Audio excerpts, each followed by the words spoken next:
Hello all, welcome to ദിശ academy. അപ്പോൾ നമ്മുടെ NTPC സഫാരി ബാച്ചിന്റെ ഭാഗമായിട്ടുള്ള ഫ്രീ സ്റ്റഡി പ്ലാന്റെ തേർഡ് വീക്കാണിത്. ആൻഡ് ഈ ഒരു വീക്കിൽ നമ്മൾ GK സബ്ജക്ട്സിൽ ഡിസ്കസ് ചെയ്യാൻ പോകുന്നത് fundamental rights and basic period എന്നുള്ള ടോപ്പിക്കാണ്. ആൻഡ് ഈ ടോപ്പിക്കുമായിട്ട് ബന്ധപ്പെട്ടുള്ള ഇമ്പോർട്ടൻ്റ് ആയിട്ടുള്ള PYQs ആൻഡ് എക്സ്പെക്ടഡ് ക്വസ്റ്റ്യൻസ് ആണ് നമ്മൾ ഈ ഒരു സെഷനകത്ത് ഡിസ്കസ് ചെയ്യാൻ പോകുന്നത്. അപ്പോൾ ഒട്ടും ടൈം വേസ്റ്റ് ചെയ്യേണ്ട, നമുക്ക് നേരെ ക്വസ്റ്റ്യൻസിലേക്ക് പോകാം. ഇപ്പോൾ first question, which of the following is not protected under the Article 19 freedoms? Article 19 നമുക്ക് 6 റൈറ്റ്സ് എന്ത് ചെയ്യുന്നുണ്ട്, പ്രൊവൈഡ് ചെയ്യുന്നുണ്ട്, അല്ലെങ്കിൽ 6 ഫ്രീഡം പ്രൊവൈഡ് ചെയ്യുന്നുണ്ട്. ഇതിൽ ഏതാണ് ആർട്ടിക്കിൾ 19 ഗ്യാരണ്ടി ചെയ്യാത്ത ആ ഒരു ഫ്രീഡം എന്നാണ് question. Which of the following is not protected under article 19 എന്നാണ് question. Option A, freedom to form political parties. Option B, freedom to strike without any regulation. Option C, freedom to practice any profession. And option D, freedom to reside in any part of India. ഇതിലേതാണ് article 19 guarantee ചെയ്യാത്ത freedom എന്നുള്ളതാണ് question. So the correct answer is option B, freedom to strike without any regulation. So നമുക്ക് strike ചെയ്യുക അല്ലെങ്കിൽ strike conduct ചെയ്യുക എന്നുള്ളത് എന്തല്ല, ഒരിക്കലും നമ്മുടെ ഫണ്ടമെന്റൽ റൈറ്റ് അല്ല. ബാക്കി എല്ലാം എന്താണ്, ആർട്ടിക്കിൾ 19 പ്രകാരം നമ്മുടെ ഫണ്ടമെന്റൽ റൈറ്റ്സ് ആണ്. അതായത് പൊളിറ്റിക്കൽ പാർട്ടീസ് ഫോം ചെയ്യുക, അതുപോലെ തന്നെ അസോസിയേഷൻസ് ഫോം ചെയ്യുക, യൂണിയൻസ് ഫോം ചെയ്യുക, കോപ്പറേറ്റീവ് സൊസൈറ്റീസ് ഫോം ചെയ്യുക, ഇതെല്ലാം എന്താണ്, നമ്മുടെ ഫണ്ടമെന്റൽ റൈറ്റ്സ് ആണ്. So associations, unions, cooperative societies, political parties, club, organisations, societies, ഇതെല്ലാം എന്ത് ചെയ്യാൻ പറ്റും, നമുക്ക് ഫോം ചെയ്യാനായിട്ട് പറ്റും. അതിനുള്ള ഫ്രീഡം എന്ത് ചെയ്യുന്നുണ്ട്, ആർട്ടിക്കിൾ 19 നമുക്ക് പ്രൊവൈഡ് ചെയ്യുന്നുണ്ട്. അതുപോലെ തന്നെ ഏതൊരു പ്രൊഫഷൻ പ്രാക്ടീസ് ചെയ്യാനായിട്ടുള്ള ഫ്രീഡം, അതായത് നമുക്ക് ഇഷ്ടമുള്ള ജോലി എന്ത് ചെയ്യാൻ സാധിക്കും, നമുക്ക് ചെയ്യാനായിട്ട് സാധിക്കും. നമുക്ക് ഇഷ്ടമുള്ള പ്രൊഫഷൻ എന്ത് ചെയ്യാൻ പറ്റും, ചൂസ് ചെയ്യാനായിട്ട് സാധിക്കും. അതിനുള്ള ഫ്രീഡം എന്ത് ചെയ്യുന്നുണ്ട്, ആർട്ടിക്കിൾ 19 പ്രൊവൈഡ് ചെയ്യുന്നുണ്ട്. അതുപോലെ തന്നെ ഇന്ത്യയിൽ എവിടെയും റിസൈഡ് ചെയ്യാനായിട്ടുള്ള, റിസൈഡ് മീൻസ് ടെമ്പററി ആയിട്ട് എന്ത് ചെയ്യുക, താമസിക്കുക, അതിനുള്ള ഫ്രീഡം എന്ത് ചെയ്യുന്നുണ്ട്, ആർട്ടിക്കിൾ 19 പ്രൊവൈഡ് ചെയ്യുന്നുണ്ട്. എന്നാൽ സ്ട്രൈക്ക് ചെയ്യാനുള്ളത് എന്തല്ല, ഫണ്ടമെന്റൽ റൈറ്റ് അല്ല. നമുക്ക് പൊളിറ്റിക്കൽ പാർട്ടീസ് ഫോം ചെയ്യാം, അസോസിയേഷൻസ് ഫോം ചെയ്യാം, യൂണിയൻസ് ഫോം ചെയ്യാം. പക്ഷേ സ്ട്രൈക്ക് ചെയ്യുക, സമരം നടത്തുക എന്നുള്ളത് എന്തല്ല, ഒരിക്കലും നമ്മുടെ ഫണ്ടമെന്റൽ റൈറ്റ് അല്ല. റൈറ്റ് ടു സ്ട്രൈക്ക് എന്ന് പറയുന്നത് എന്തല്ല, ഫണ്ടമെന്റൽ റൈറ്റ് അല്ല. ആൻഡ് അത് ആർട്ടിക്കിൾ 19 എന്ത് ചെയ്തിട്ടില്ല, മെൻഷൻ പോലും ചെയ്തിട്ടില്ല.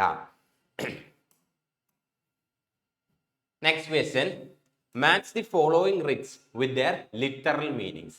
സോ ഇത് കുറച്ച് റിറ്റ്സുകൾ തന്നിട്ടുണ്ട്, അതിന്റെ ലിറ്ററൽ മീനിങ്, ഓരോ റിറ്റ്സിന്റെ മീനിങ് എന്താണ് എന്നുള്ളതനുസരിച്ച് മാച്ച് ചെയ്യുക എന്നുള്ളതാണ് ക്വസ്റ്റ്യൻ.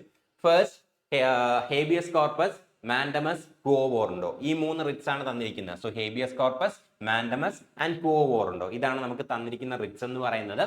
അതിന്റെ ലിറ്ററൽ മീനിങ്സ് ആയിട്ട് we command to have the body of by what authority, ഇതൊക്കെ എന്ത് ചെയ്തിട്ടുണ്ട്, ഓപ്ഷൻസിനകത്ത് കൊടുത്തിട്ടുണ്ട്. ഇതിനകത്ത് കറക്റ്റ് ആയിട്ട് ഇതിനെ എങ്ങനെയാണ് മാച്ച് ചെയ്യുക, അല്ലെങ്കിൽ കറക്റ്റ് മാച്ചിങ് പാറ്റേൺ എന്താണ് എന്നുള്ളതാണ് എന്ത് ക്വസ്റ്റ്യൻ എന്ന് പറയുന്നത്. അപ്പോൾ ഫസ്റ്റ് വൺ ആണെന്ത്, ഹേബിയസ് കോർപ്പസ് എന്ന് പറയുന്നത്. സോ ഹേബിയസ് കോർപ്പസ് എന്ന് പറയുന്നത് എന്താണ്, ഒരു റിറ്റ് ആണ്. ഹേബിയസ് കോർപ്പസിന്റെ ലിറ്ററൽ മീനിങ് എന്താണെന്ന് ചോദിച്ചു കഴിഞ്ഞാൽ to have the body of. To have the body of ആണെന്ത് ഹേബിയസ് കോർപ്പസിന്റെ ലിറ്ററൽ മീനിങ് എന്ന് പറയുന്നത്. രണ്ടാമത്തെ റിറ്റ് എന്ന് പറയുന്നതാണ് മാൻഡമസ് ആണ്. സോ മാൻഡമസിന്റെ ലിറ്ററൽ മീനിങ് ആണെന്ത്, വി കമാൻഡ് എന്നുള്ളത്. ആൻഡ് ക്വോ വാറണ്ടോയുടെ ലിറ്ററൽ മീനിങ് ആണെന്ത്, by what authority. So correct matching pattern എന്ന് പറയുന്നതാണ് 1B 2A and 3C. So 1B 2A 3C, ഇതാണെന്ത് കറക്റ്റ് ആയിട്ടുള്ള ആൻസർ എന്ന് പറയുന്നത്. ഇനി റിറ്റ്സിലേക്ക് വന്നു കഴിഞ്ഞാൽ, what do you mean by writs? Writs എന്ന് പറയുന്നത് എന്താണ്? റിറ്റ്സ് എന്താണെന്ന് ചോദിച്ചു കഴിഞ്ഞാൽ, കോർട്ട് ഇഷ്യൂ ചെയ്യുന്ന, കോടതി ഇഷ്യൂ ചെയ്യുന്ന ഓർഡറിനെ വിളിക്കുന്ന പേരാണെന്ത്, റിറ്റ് എന്ന് പറയുന്നത്. ആൻഡ് ഇന്ത്യയിൽ 2 കോർട്ടുകൾക്ക് മാത്രമേ എന്ത് ചെയ്യാൻ സാധിക്കൂ, റിറ്റ്സ് ഇഷ്യൂ ചെയ്യാനായിട്ട് സാധിക്കൂ. സോ കോർട്ട് ഇടുന്ന ഓർഡറിനെ വിളിക്കുന്ന പേരാണ് റിറ്റ് എന്ന് പറയുന്നത്. അപ്പൊ കോർട്സിന്, ഇന്ത്യയിൽ 2 കോർട്സിന് മാത്രമേ എന്ത് ചെയ്യാൻ സാധിക്കൂ, റിറ്റ്സ് ഇഷ്യൂ ചെയ്യാനായിട്ടുള്ള അതോറിറ്റി ഉള്ളു. അതിനകത്ത് ഫസ്റ്റ് വൺ ആണെന്ത്, സുപ്രീം കോർട്ട് എന്ന് പറയുന്നത്. സോ സുപ്രീം കോർട്ടിന് ആർട്ടിക്കിൾ 32 പ്രകാരം എന്ത് ചെയ്യാൻ സാധിക്കും, റിറ്റ്സ് ഇഷ്യൂ ചെയ്യാനായിട്ട് സാധിക്കും. സോ സുപ്രീം കോർട്ടിന് ആർട്ടിക്കിൾ 32 പ്രകാരം എന്ത് ചെയ്യാൻ പറ്റും, റിറ്റ്സ് ഇഷ്യൂ ചെയ്യാനായിട്ട് സാധിക്കും. അതുപോലെ തന്നെ ഹൈക്കോർട്സിന് ആർട്ടിക്കിൾ 226 പ്രകാരം എന്ത് ചെയ്യാൻ സാധിക്കും, റിറ്റ്സ് ഇഷ്യൂ ചെയ്യാനായിട്ട് സാധിക്കും. നിലവിൽ ഇന്ത്യയിൽ 2 കോർട്സിന് മാത്രമേ ഇതിനുള്ള പവർ ഉള്ളൂ, റിറ്റ്സ് ഇഷ്യൂ ചെയ്യാനായിട്ടുള്ള പവർ ഉള്ളൂ. ഒന്ന് സുപ്രീം കോർട്ട്, സുപ്രീം കോർട്ടിന് റിറ്റ്സ് ഇഷ്യൂ ചെയ്യാനായിട്ട് പവർ കൊടുക്കുന്നത് ആർട്ടിക്കിൾ 32 ആണ്. രണ്ടാമത്തേതാണെന്ത്, ഹൈക്കോർട്ട്. ഹൈക്കോടതിന് റിറ്റ്സ് ഇഷ്യൂ ചെയ്യാനായിട്ടുള്ള പവർ കൊടുക്കുന്നത് ആർട്ടിക്കിൾ 226 ആണ്. സോ സുപ്രീം കോടതിനും ഹൈക്കോടതിനും ആർട്ടിക്കിൾ 32ഉം ആർട്ടിക്കിൾ 226ഉം കൊടുക്കുന്ന പവേഴ്സ് പ്രകാരം 5 ടൈപ്പ് ഓഫ് റിറ്റ്സ് എന്ത് ചെയ്യാൻ പറ്റും, ഇഷ്യൂ ചെയ്യാനായിട്ട് സാധിക്കും. ഫേസ്റ്റ് വൺ ആണെന്ത്, ഹേബിയസ് കോർപ്പസ് എന്ന് പറയുന്നത്. സോ ഹേബിയസ് കോർപ്പസിന്റെ ലിറ്ററൽ മീനിങ് നമ്മൾ ഓൾറെഡി കണ്ടു, to have the body of. രണ്ടാമത്തതാണെന്ത്, മാൻഡമസ് എന്ന് പറയുന്നത്. മാൻഡമസിന്റെ ലിറ്ററൽ മീനിങ് ആണെന്ത്, വി കമാൻഡ് എന്ന് പറയുന്നത്. മൂന്നാമത്തതാണ് പ്രോബിഷൻ. സോ മൂന്നാമത്തെ റിറ്റ് ആണ് പ്രോബിഷൻ എന്ന് പറയുന്നത്. നാലാമത്തെ റിറ്റ് ആണ് കോ വോറണ്ടോ. സോ പ്രോവിഷൻ നാലാമത്തെ റിറ്റ് ആണ് കോ വോറണ്ടോ. ആൻഡ് അഞ്ചാമത്തെ റിറ്റ് ആണ് സെർഷ്യോറി. ഇതാണ് സുപ്രീം കോടതിനും ഹൈക്കോടതിനും ആർട്ടിക്കിൾ 32 പ്രകാരവും ആർട്ടിക്കിൾ 226 പ്രകാരവും ഇഷ്യൂ ചെയ്യാൻ പറ്റുന്ന 5 റിറ്റ്സ് എന്ന് പറയുന്നത്. Habeas corpus, mandamus, prohibition, quo warranto and certiorari. So these are the 5 writs which can be issued by the Supreme Court and the High Court. Next question, which writ is issued by a higher court to a lower court to transfer a case pending with the latter to itself? So ഒരു higher court lower കോർട്ടിനോട് ഇതിൽ ഏത് Ritz issue ചെയ്തിട്ടാണ് lower കോർട്ടിന്റെ പരിധിയിലിരിക്കുന്ന ഒരു case higher കോർട്ടിലേക്ക് transfer ചെയ്യുന്നത് എന്നാണ് question. 2 കോർട്ടുകളുണ്ട്, ഒരു higher കോർട്ടും ഉണ്ട്, അതുപോലെ തന്നെ ഒരു ലോവർ കോർട്ടും ഉണ്ട്. there are 2 courts, ഒരു ഹയർ കോർട്ടും ഉണ്ട്, അതുപോലെ തന്നെ ഒരു ലോവർ കോർട്ടും ഉണ്ട്. ഈ ലോവർ കോർട്ട് അവരുടെ ജുറിസ്ഡിക്ഷൻ മറികടന്നുകൊണ്ട്, അതായത് അധികാരപരിധി മറികടന്നുകൊണ്ട് ഒരു കേസ് കേട്ടുകൊണ്ടിരിക്കുക എന്ന് വിചാരിക്കാം. 2 കോർട്ട്സ് ഉണ്ട്, ഹയർ കോർട്ടും ലോവർ കോർട്ടും. ഈ ലോവർ കോർട്ട് എന്ത് ചെയ്യുന്നു, അവരുടെ ജുറിസ്ഡിക്ഷൻ മറികടന്നുകൊണ്ട്, അധികാരപരിധി മറികടന്നുകൊണ്ട് ഒരു കേസ് കേട്ടുകൊണ്ട് ഇരിക്കുക എന്ന് വിചാരിക്കാം. അങ്ങനെയാണെങ്കിൽ ഈ ഒരു ഹയർ കോർട്ടിന് എന്ത് ചെയ്യാൻ സാധിക്കും, ഒരു റിറ്റ് ഇഷ്യൂ ചെയ്തുകൊണ്ട് ലോവർ കോർട്ട് കേട്ടുകൊണ്ടിരിക്കുന്ന ഈ ഒരു കേസ് എന്ത് ചെയ്യാൻ സാധിക്കും, ഹയർ കോർട്ടിലേക്ക്, തങ്ങളിലേക്ക് എന്ത് ചെയ്യാൻ പറ്റും, ട്രാൻസ്ഫർ ചെയ്യാനായിട്ട് സാധിക്കും. അതിനു വേണ്ടി യൂസ് ചെയ്യുന്ന റിറ്റ് ഏതാണ് എന്നാണ് question. Option prohibition, certiorari, quo warranto and mandamus. ഇതിൽ ഏത് റിറ്റ് യൂസ് ചെയ്തിട്ടാണ് ഒരു ഹയർ കോർട്ട് ലോവർ കോർട്ടിന്റെ പരിധിയിലിരിക്കുന്ന അല്ലെങ്കിൽ ലോവർ കോർട്ട് കേട്ടുകൊണ്ടിരിക്കുന്ന ഒരു കേസ് ഹയർ കോർട്ടിലേക്ക് ട്രാൻസ്ഫർ ചെയ്യുന്നത് എന്നാണ് question. So correct answer is option B, certiorari. So എന്താണ് സെർഷ്യോറി എന്ന് ചോദിച്ചു കഴിഞ്ഞാൽ, ഇത് ഒരു ഹയർ കോർട്ട് ലോവർ കോർട്ടിനോട് ഇഷ്യൂ ചെയ്യുന്ന റിറ്റ് ആണ്. എന്തിനു വേണ്ടിയിട്ട് ഇഷ്യൂ ചെയ്യുന്നതെന്ന് ചോദിച്ചു കഴിഞ്ഞാൽ, ലോവർ കോർട്ട് അവരുടെ അധികാര പരിധി മറികടന്നുകൊണ്ട്, ജുറിസ്ഡിക്ഷൻ മറികടന്നുകൊണ്ട് എന്ത് ചെയ്യുന്നു, ഒരു കേസ് കേട്ടുകൊണ്ടിരിക്കുകയാണ്. അപ്പൊ ആ ഒരു കേസ് കേൾക്കുന്നത് സ്റ്റോപ്പ് ചെയ്യാനും ആ ഒരു കേസ് ഹയർ കോർട്ടിലേക്ക് ട്രാൻസ്ഫർ ചെയ്യാനായിട്ട് എന്ത് ചെയ്യും, ഹയർ കോർട്ട് ഒരു റിറ്റ് ഇഷ്യൂ ചെയ്യും. ആ റിറ്റിനെ വിളിക്കുന്ന പേരാണെന്ത്, സെർഷ്യോറി എന്ന് പറയുന്നത്. ഇനി പ്രൊഹിബിഷൻ എടുത്താലും ഈ പ്രൊഹിബിഷൻ എന്നുള്ള റിറ്റും ഒരു ഹയർ കോർട്ട് ലോവർ കോർട്ടിനോട് ഇഷ്യൂ ചെയ്യുന്ന റിറ്റ് തന്നെയാണ്. ഒരു ഹയർ കോർട്ട് ലോവർ കോർട്ടിനോട് ഇഷ്യൂ ചെയ്യുന്ന റിറ്റ് തന്നെയാണെന്ത്, പ്രൊഹിബിഷൻ എന്ന് പറയുന്നത്. ആൻഡ് ഇതും സെർഷ്യോറിയും തമ്മിലുള്ള വ്യത്യാസം എന്താണെന്ന് ചോദിച്ചു കഴിഞ്ഞാൽ, ഇവിടെ ഹയർ കോർട്ട് പ്രൊഹിബിഷൻ എന്നുള്ള റിറ്റ് ലോവർ കോർട്ടിനോട് ഇഷ്യൂ ചെയ്ത് കഴിഞ്ഞാൽ ലോവർ കോർട്ട് എന്ത് ചെയ്യും, അവർ ചെയ്തുകൊണ്ടിരിക്കുന്ന ഒരു ആക്ടിവിറ്റി എന്ത് ചെയ്യും, അപ്പം തന്നെ സ്റ്റോപ്പ് ചെയ്യും.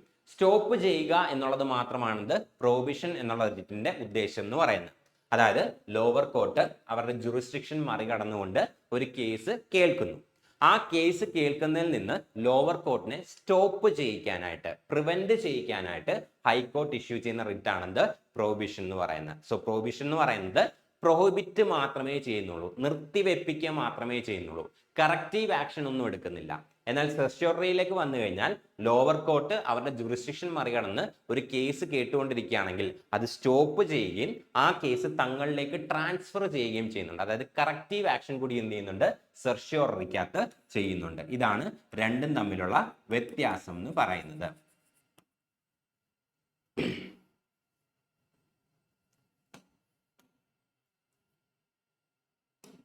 അപ്പോൾ NTPC എക്സാമിന് വേണ്ടിയിട്ട് നിങ്ങൾ സീരിയസ് ആയിട്ട് പ്രിപ്പയർ ചെയ്യാണ്. നിങ്ങൾക്ക് ഫൗണ്ടേഷൻ ലെവൽ മുതലുള്ള ക്ലാസ്സസ് ആവശ്യമാണെന്നുണ്ടെങ്കിൽ ദിശ അക്കാഡമി NTPC എക്സാംസിന് വേണ്ടിയിട്ട് എക്സ്ക്ലൂസീവ് ആയിട്ടൊരു ബാച്ച് സ്റ്റാർട്ട് ചെയ്തിട്ടുണ്ട്. അതാണ് RRB NTPC 2026 batch.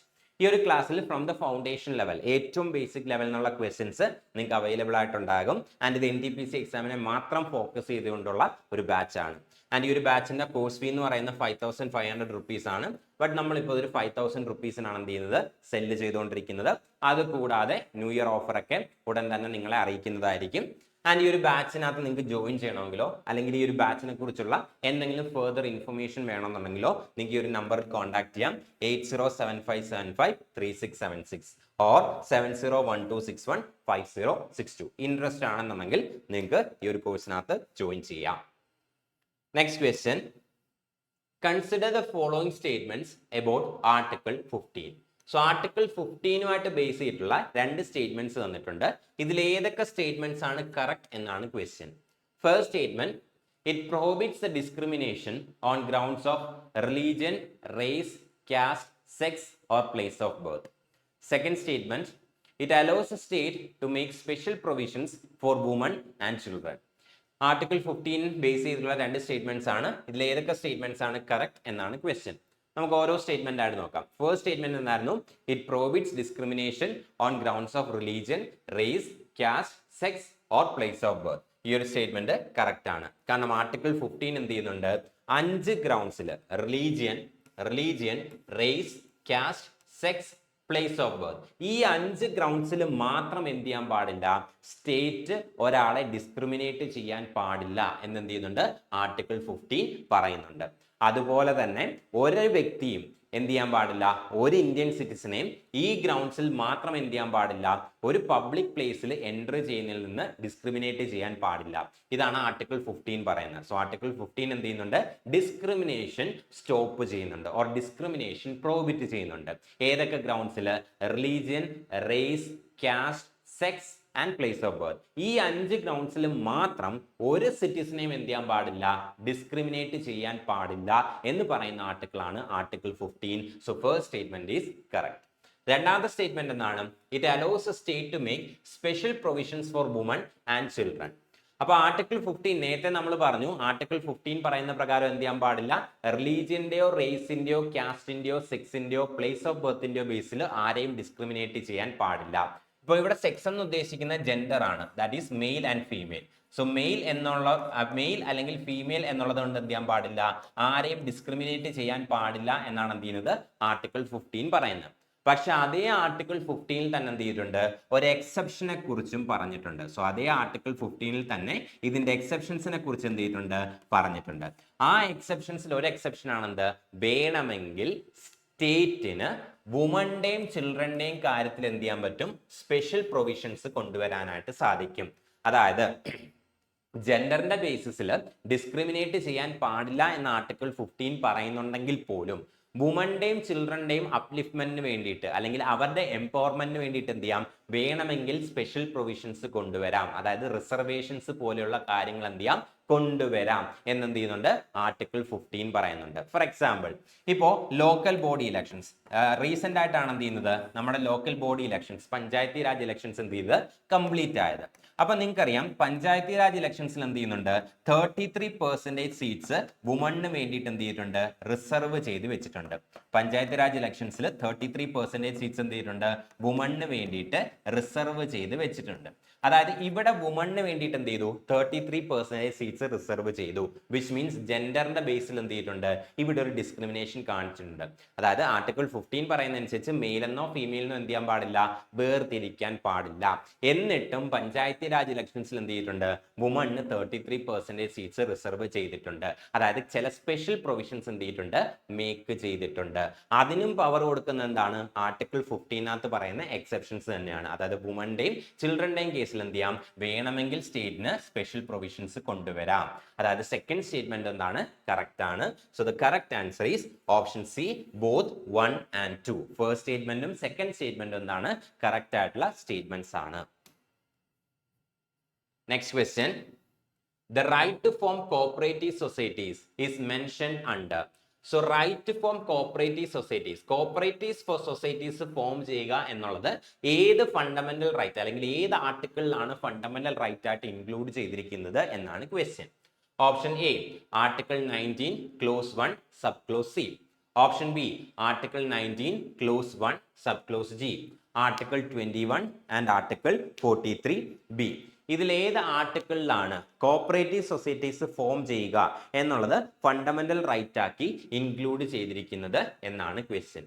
So the correct answer is option A, article 19 clause 1 close C. ഇതിലാണ് എന്ത് ചെയ്യുന്നത്, കോപ്പറേറ്റീവ് സൊസൈറ്റീസ് ഫോം ചെയ്യുക എന്നുള്ളത് ഫണ്ടമെന്റൽ റൈറ്റ് ആക്കി എന്ത് ചെയ്തിരിക്കുന്നത്, ഇൻക്ലൂഡ് ചെയ്തിരിക്കുന്നത്. അപ്പൊ article 19 clause 1 sub clause C പറയുന്നതനുസരിച്ച് സിറ്റിസൺസിന് എന്ത് ചെയ്യാൻ സാധിക്കും, ഇന്ത്യയിൽ അസോസിയേഷൻസ് ഫോം ചെയ്യാനായിട്ട് സാധിക്കും. സോ ആർട്ടിക്കിൾ 19 പ്രൊവൈഡ് ചെയ്യുന്ന ഒരു ഫ്രീഡം അനുസരിച്ച്, സ്പെസിഫിക്കലി പറഞ്ഞു കഴിഞ്ഞാൽ article 19 clause 1 sub clause C provide ചെയ്യുന്ന ഫ്രീഡം അനുസരിച്ച് സിറ്റിസൺസിന് എന്ത് ചെയ്യാം, അസോസിയേഷൻസ് ഫോം ചെയ്യാം, അതുപോലെ തന്നെ യൂണിയൻസ് ഫോം ചെയ്യാം, അതുപോലെ തന്നെ കോപ്പറേറ്റീവ് സൊസൈറ്റീസ് എന്ത് ചെയ്യാൻ പറ്റും, ഫോം ചെയ്യാനായിട്ട് സാധിക്കും. Associations, unions and cooperative societies ഇന്ത്യയിൽ എന്ത് ചെയ്യാൻ സാധിക്കും, ഒരു ഇന്ത്യൻ സിറ്റിസണ് അസോസിയേഷൻസും യൂണിയൻസും കോപ്പറേറ്റീവ് സൊസൈറ്റീസും എന്ത് ചെയ്യാൻ സാധിക്കും, ഫോം ചെയ്യാനായിട്ട് സാധിക്കും എന്ന് പറയുന്ന ആർട്ടിക്കിളാണ് article 19 clause 1 sub clause C. ഇനി ഇവിടെ ശ്രദ്ധിക്കേണ്ട കാര്യം, ഒറിജിനൽ കോൺസ്റ്റിറ്റ്യൂഷനകത്ത് ഈ കോപ്പറേറ്റീവ് സൊസൈറ്റീസ് ഫോം ചെയ്യുക എന്നുള്ളത് എന്തല്ലായിരുന്നു, ഫണ്ടമെന്റൽ റൈറ്റ് അല്ലായിരുന്നു. ഒറിജിനൽ കോൺസ്റ്റിറ്റ്യൂഷനകത്ത് 26 ജനുവരി 1950 കോൺസ്റ്റിറ്റ്യൂഷൻ നിലവിൽ വരുമ്പോൾ ആർട്ടിക്കിൾ 19 പറയുന്ന റൈറ്റ് എന്ന് പറയുന്നത് അസോസിയേഷൻസ് അതുപോലെ തന്നെ യൂണിയൻസ് ഫോം ചെയ്യാനായിട്ടുള്ള റൈറ്റ് മാത്രമായിരുന്നു. കോപ്പറേറ്റീവ് സൊസൈറ്റീസ് ഫോം ചെയ്യുക എന്നുള്ളത് എന്തല്ലായിരുന്നു, ഫണ്ടമെന്റൽ റൈറ്റ് അല്ലായിരുന്നു കോൺസ്റ്റിറ്റ്യൂഷൻ നിലവിൽ വരുന്ന സമയത്ത്. പിന്നീട് ഒരു അമെൻമെന്റ് വഴിയാണ് എന്ത് ചെയ്യുന്നത്, കോപ്പറേറ്റീവ് സൊസൈറ്റീസ് എന്നുള്ളത് ഈ ഒരു ആർട്ടിക്കിളിനകത്തേക്ക് എന്ത് ചെയ്യുന്നത്, ആഡ് ചെയ്യുന്നത്. അത് ഏത് അമെൻമെന്റ് ആണെന്ന് ചോദിച്ചു കഴിഞ്ഞാൽ ഇറ്റ് ഈസ് 97th കോൺസ്റ്റിറ്റ്യൂഷൻ അമെൻമെന്റ് act of 2011. So 2011 2011 97th constitution അമെൻമെന്റ് ആക്ട് പ്രകാരമാണ് കോപ്പറേറ്റീവ് സൊസൈറ്റീസ് ഫോം ചെയ്യുക എന്നുള്ളതും ഫണ്ടമെന്റൽ റൈറ്റ് ആണ് എന്നുള്ള കാര്യം എന്ത് ചെയ്യുന്നത്, കോൺസ്റ്റിറ്റ്യൂഷനകത്തേക്ക് അല്ലെങ്കിൽ ആർട്ടിക്കിൾ 19 എന്ത് ചെയ്യുന്നത്, ആഡ് ചെയ്യുന്നത് ബൈ ദ 97th കോൺസ്റ്റിറ്റ്യൂഷൻ അമെൻമെന്റ് ആക്ട് ഓഫ് 2011. ഈ ഒരു ക്വസ്റ്റ്യൻ, ഈ ഒരു അമെൻമെന്റ്, അതായത് കോപ്പറേറ്റീവ് സൊസൈറ്റീസ് ഫോം ചെയ്യുക എന്നുള്ളത് ഫണ്ടമെന്റൽ റൈറ്റ് ആക്കി മാറ്റുന്നത് ഏത് അമെൻമെന്റ് ആണെന്നുള്ള കാര്യം ലാസ്റ്റ് NTPC എക്സാമിന് എന്ത് ചെയ്തിട്ടുണ്ട്, ചോദിച്ചിട്ടുണ്ട്. സോ ദിസ് അമെൻമെന്റ് is very very important. Cooperative societies form ചെയ്യുക എന്നുള്ളത് ഫണ്ടമെന്റൽ റൈറ്റ് ആക്കി ആഡ് ചെയ്യുന്നത് 2011 97th കോൺസ്റ്റിറ്റ്യൂഷൻ അമെൻമെന്റ് ആക്ട് പ്രകാരമാണ്.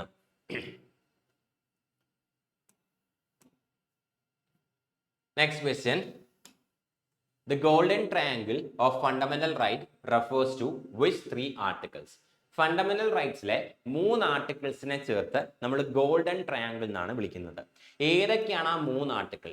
ഫണ്ടമെന്റൽ റൈറ്റ്സിലെ ഗോൾഡൻ ട്രയാങ്കിൾ എന്നറിയപ്പെടുന്ന ആ 3 ആർട്ടിക്കിൾസ് ഏതൊക്കെയാണ് എന്നാണ് question. Option A articles 14, 19 and 21. Option B articles 14, 15 and 16. Option C, Articles 19, 20 and 21. And option D, Article 25, 26 and 27.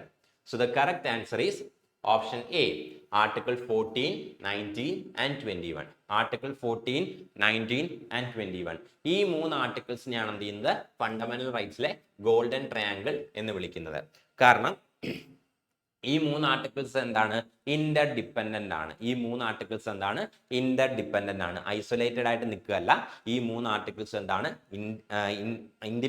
Dependent ആയിട്ടാണ് നിൽക്കുന്നത്.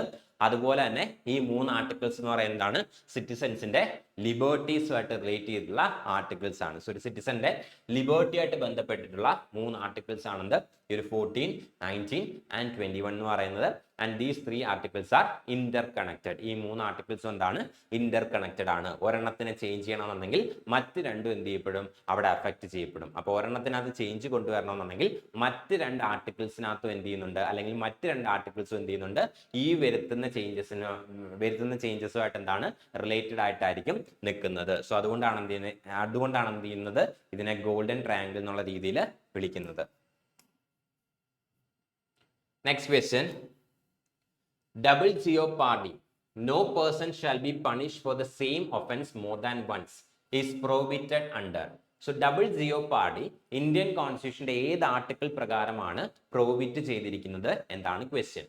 ഇനി ഡബിൾ ജിയോപാർഡി എന്താണെന്ന് ചോദിച്ചു കഴിഞ്ഞാൽ ഒരേ കുറ്റത്തിന് സെയിം ഒഫൻസിന് ഒരു വ്യക്തി എന്ത് ചെയ്യാൻ പാടില്ല, ഒന്നിലധികം തവണ ശിക്ഷിക്കാനായിട്ട് പാടില്ല. അതാണ് ഡബിൾ ജിയോപാഡി കൊണ്ട് മീൻ ചെയ്യുന്നത്. സോ നോ ഡബിൾ ജിയോപാഡി കൊണ്ട് എന്ത് ചെയ്യുന്നത്, മീൻ ചെയ്യുന്നത്. അതായത് ഒരു പേഴ്സണെ സെയിം ഒഫൻസ് സെയിം കുറ്റത്തിന്റെ മുകളിൽ എന്ത് ചെയ്യാൻ പാടില്ല, ഒരു പേഴ്സണെ 2 തവണ ശിക്ഷിക്കാൻ പാടില്ല. ഡബിൾ ജിയോപാഡി പ്രോഹിബിറ്റ് ചെയ്യുന്നത് ഇതിൽ ഏത് ആർട്ടിക്കിൾ ആണ് എന്നാണ് question. Option A article 20 close 1, option B article 20 close 2, option C article 20 clause 3 and option D article 22. So the correct answer is option B article 20 clause 2. Article 20 close 2 ആണ് എന്ത് ചെയ്യുന്നത്, double ജിയോപാഡി പാടില്ല, no double ജിയോപാഡി എന്നുള്ള കാര്യം പറയുന്നത് article 20 close 2 ആണ്. ഒരു വ്യക്തി എന്ത് ചെയ്യാൻ പാടില്ല, ഒരേ കുറ്റത്തിന് അല്ലെങ്കിൽ സെയിം ഒഫൻസ് എന്ത് ചെയ്യാൻ പാടില്ല, ഒന്നിലധികം തവണ പണിഷ് ചെയ്യാൻ പാടില്ല എന്ന് പറയുന്നത് ആർട്ടിക്കിൾ 20 ക്ലോസ് 2 ആണ്. ഇനി ആർട്ടിക്കിൾ 20 എന്താണെന്ന് ചോദിച്ചു കഴിഞ്ഞാൽ it is protection in respect of conviction for offences. Article 20 deals with protection in respect of conviction for offences. It deals with protection in respect of conviction for offenses.